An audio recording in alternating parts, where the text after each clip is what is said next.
Почитувани,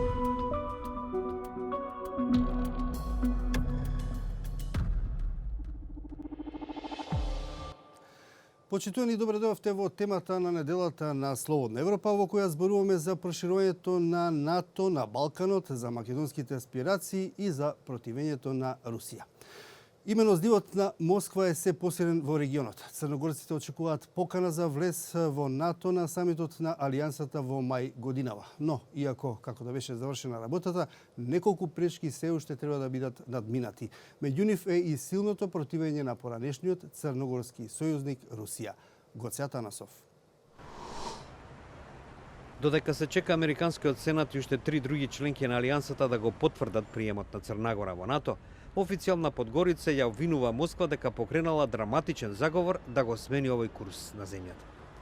Министерот за правда Зоран Пазин деновиве изјави. Crna Gora od zvanične Moskve očekuje odgovor na pitanje kakva je uloga ruskih državljana Eduarda Šešmakova i Vladimira Popova u pokušaju nasilne promjene političke vlasti u Crnoj Gori u oktobru 2016. godine i nakon toga. Москва ги отфрли обвинувањата кои исто така се однесуваат и на дел од црногорската опозиција. Za Crnu Goru je neprihvatljivo miješanje unutrašnje političke prilike u Crnoj Gori, ne samo putem neodmjerenih izjava pojedinih zvaničnika Moskve, nego i kroz finansiranje određenih političkih subjekata u Crnoj Gori i to putem novca koji ne stiže kroz legalne finansijske tokove, nego na neki drugi način. Русија се противи на проширувањето на НАТО. А кога Црнагора со брег долго од околу 200 километри и со 650.000 жители влезе во НАТО, целиот јадрански брег од Италија до Грција ќе биде под контрола на Алијансата. Шефот на црногорската дипломатија Срđan Damjanović вели: We understand even Russian interests and opposition to the NATO enlargement elsewhere, but we have our own national interests that are not the result of some sudden decision, but our long-term goals. До неодамна Црнагора беше популарно место за илјадници руси кои купуваа куќи на брегот, но и за руските тајкуни. И покрај тензиите кои се појавија, Русија е присутна насекаде. Од билбордите на патиштата до гласите на канделабрите, од рекламите на руски јазик до руските знамења во елитниот ресорт Понто Монтенегро. Портпаролот на ресортот Данило Калезич објаснува што тоа ги привлекува руските туристи и бизнисмени. Та веројатно културолошка блискост, опет логистичка повезаност со Црном Гором, со аеродромом Тиват и све остале неки логистички бенефити кои постоje. Денес земјата е остро поделена меѓу оние кои остануваат привлечени од Русија и оние кои се цврсто за НАТО. Но русите во Црнагора не секогаш се и на линија на политиката на председателот Владимир Путин. Марија Љокина, политичка активистка, позната како членка на руската поп група Pussy Riot, вели дека има цел да покаже дека не само тимот на Путин екзистира во Русија.